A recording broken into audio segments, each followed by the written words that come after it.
It's Pastor Chuck Blair here. Great to have you joining me this morning for our 10 minutes of morning calm on Friday as we launch into another beautiful weekend. And today I want to start out with this. This is a little request as we're going through this, which is this Sunday we're doing a service like we have never done before, which is I'm going in unprepared. And just for those of you who know me, know I am fanatic about preparation. So it's going to be a little improvisational, and it comes down to this quote that I love is most churches are answering questions people aren't asking. And I think that's really true. So I'll say that again. Most churches are answering questions people are not asking.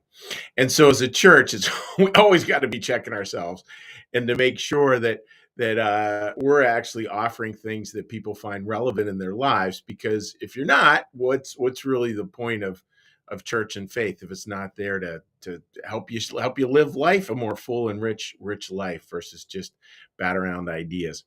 So what you could do today in the comment section is you can drop a comment about something that you would like spoken of on Sunday, and that will give me a little precursor to start thinking ahead about things. I'll be doing it as part of the service. Literally, we'll be asking people to text in as part of the service, as we often do. But you can go ahead and make some comments here today, and that will start to help us to get a little framework for the kind of questions that we're looking for on Sunday, that we will be looking for on Sunday. So now the transition. Noah shows up today. Noah shows up. And for those of you joining us for the first time, we're looking at the story of Noah and the ark. And the line we're looking at here is Noah, and here all these people have made, people making bad mistakes, and that's that part of us that can constantly get lost and forgetful and fall asleep to it all and do bad stuff, right? And then there's this other part of us, this part called Noah, and this is what it says about Noah. Noah found favor in Jehovah's eyes. Noah found favor in Jehovah's eyes. Now, what's interesting about that, right? Here's this little Noah piece that's going to be able to sail through the flood. Like, that's not part of the story yet, but that we know, if you know Noah and the ark, that's where things are going. So this little Noah piece is a piece that actually knows stuff, that actually has a grasp of life. And it's interesting to think about the question, what life knows. And it's one of the best parts my job personally is just hearing what people know, because people know stuff. I mean, they really do. And I find as a pastor, a lot of my work is to offer my thoughts, right? And offer what I think God's asking us to say, and more importantly, do what God's asking us to do. And at the same time, to step back and to realize people know a lot of stuff. They just do. And Swedenborg, in talking about Noah, this is a comment he makes that I think is really beautiful. It's a place in our lives where daily experience corroborates general principles. Now, that's very sort of academic language. And what does that mean? Well, that simply means that life reinforces what we know. And what we know gets reinforced by life. So it ends up being this virtuous cycle.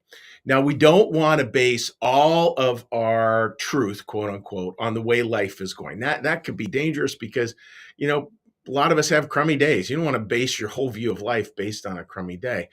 It's not what it's talking about. It's talking about a higher level of truth. And we see this higher level of truth in life. It's fascinating to me how universal it is. We see it again and again and again. So what do I mean by that? What's an example? Well, here's one that I've been thinking a lot about, as it comes out of last week's sermon. I use it a lot when I work with people who are struggling. We all know that blame and defensiveness don't work. Go into any relationship and be totally convinced that your main agenda is to blame and to be defensive. Nothing good's going to happen. I can unequivocally say that. And there are a few things in life where we can say always. That might be one where we could say always. I don't know for sure, but I can't picture a scenario where blame and defensiveness have ever served. And it's not just within us, but imagine a relationship. When relationships get stuck, that's what happens. Blame and defensiveness over here meets blame and defensiveness over here. Each one is blaming the other. Each one is unable to take any responsibility. That's what defensiveness is all about. And so there's no prayer for anything moving forward at any time. It just won't work. So what happens when we get in blame and defensiveness is that our egos, that dead part of our life, the part that's actually going to be washed away by the flood, hopefully, is that dead part of us. It believes that, well, blame and defensiveness isn't working. So it doesn't go like, well, maybe there's a plan B, because that would be one of the higher angels of our nature. Our egos will tell us, well, that means we just have to be more angry, more upset. We have to blame more and be more defensive.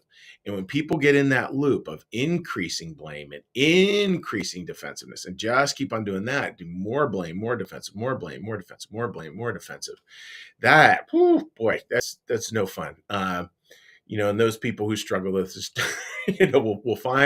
will find their circle increasingly small, because it's hard to be around that. So I would offer to all of us that that's that Noah piece. It's the Noah piece that knows that things like that just don't work. And it's interesting. Again, all my years working with people, I bring something like that up. I will ask, how many times has that worked for you? They will say zero. How many times do you anticipate that working in the future? They will say zero. That's the Noah part of them. Literally, it knows. Noah, no, I know it's a little like goofy play on words there, but that's the part that knows. And then there's another part that knows, when we go to the higher angels of our nature, that there's other routes, and not always accessible to us. Like, there are times, again, where we have to push away from relationships for reasons of safety. But if it's a relationship in which safety is present and we can continue to move forward, well, that idea of, I find it very powerful, kind of flip into that idea of, yeah, how do we have gratitude and inquiry showing up? How do we have curiosity and gratitude, that wondering, how can we move forward? And that grateful for the gifts that your partner does bring to the relationship, or whoever you're thinking of as I say those words. So folks, like, that's the thought for today, is to really honor that Noah part. There is part of you that truly knows stuff. I have never met anyone who, and I can say this really unequivocally, I've never met anyone who doesn't have that, doesn't have some deep level of knowledge. Now, again, we get lost in all the ego stuff. We get lost in all this other junk, such as life, right? But let's have a weekend when we're starting to think about the higher self. And if you want a real specific task, just do the best you can to not come from blame and defensiveness with anything this weekend. Instead, think gratitude and curiosity. And if you get stuck even there, just stick with, I'm not going to blame other people, and I'm not going to be defensive. If we just, because so much of spiritual life, folks, little aside here, from a Christian New Church perspective, the good stuff is the default. The good stuff is our heritage, is our legacy, is our DNA. And what we need to do is stop doing the bad stuff, cease to do evil, learn to do well. When we cease to do evil, the good part will start to shine through, and God will start moving in your heart in ways that are more apparent to you. God's always moving in our heart. These are just ways that are more apparent. So that's the thought for today, folks. No blame and defensiveness, and just remember to know what you know, and to know what you know doesn't work, and to know what you know that does work. And make sure you're always coming from the higher self when you do that, not from the self that's out to, I've seen this leverage too, not from the self that's out to prove your partner wrong. If you're like, well, Pastor Chuck told me to know what I know, and I know you're wrong. Then you got the incorrect lesson from today. We're talking higher angels of our nature, who really know stuff, who know the ingredients that aren't going to work to make the soup, and know what the ingredients are that will help to make the soup. Really think about how that looks for you in your life this weekend, and have a great one.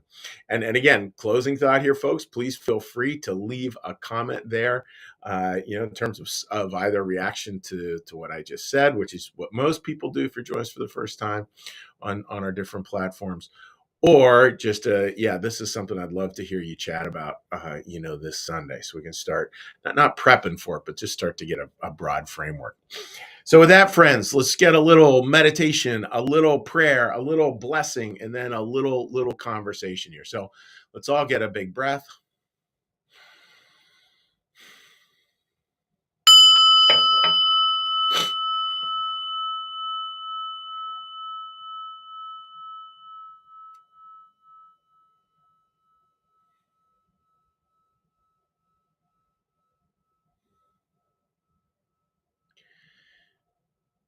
Be still and know that I am God.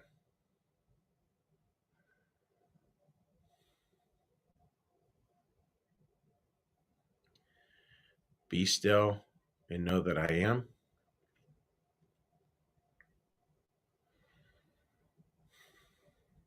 Be still, know that I.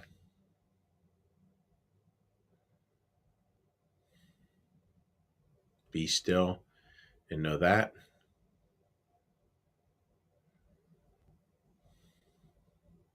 Be still and be still.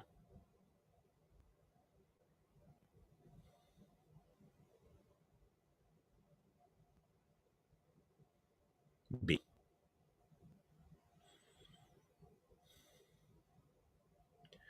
Our Father, who art in the heavens, hallowed be thy name. Thy kingdom come, thy will be done, as in heaven, so upon the earth.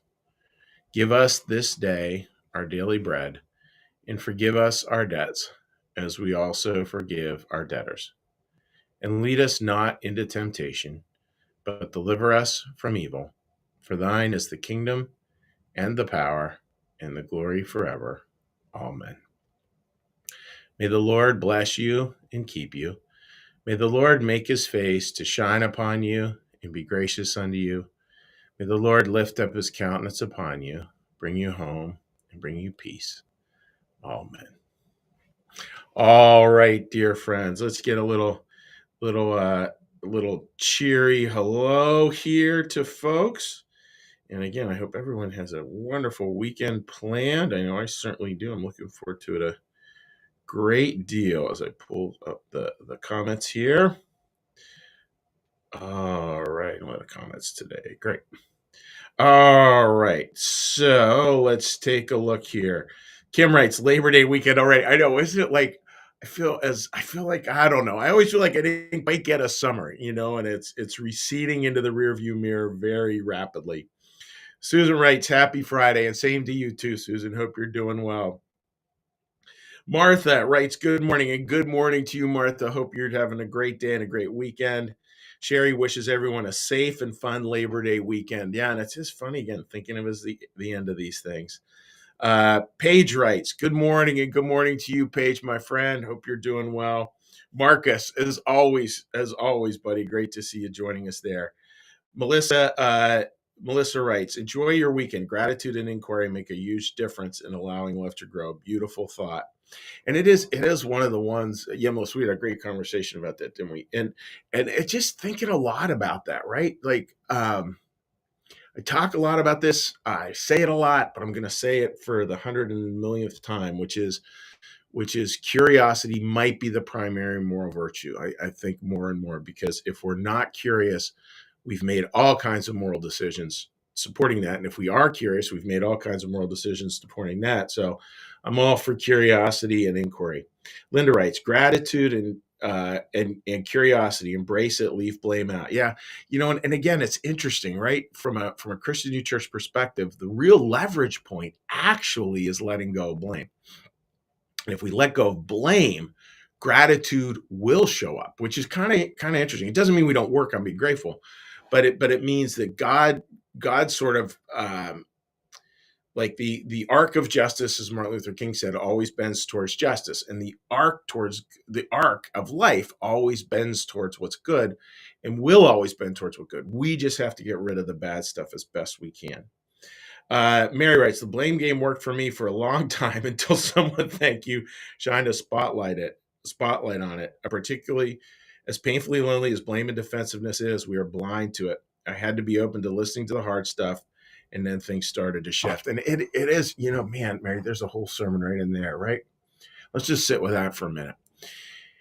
Blame and defensiveness inevitably make life lonely. Think about that. Blame and defensiveness inevitably make life lonely. I know for me, when I want to blame people, when I want to be defensive, I can gather a group, but it's a pretty shallow group, and it will only last for a nanosecond, for a flash. I know when I come at things from a more grateful, curious place, the connections are far different and far more meaningful. So I think that's really important what you wrote there. Thank you, Mary, for that. Joy, great to see you joining us as well. And Linda closes with wishing everyone a great weekend. And same to all you folks. I see there's some other people up there too. Deborah's joining us. Kathy's joining us.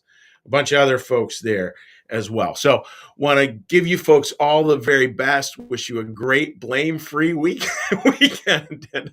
And yeah, maybe a little curiosity off on the side.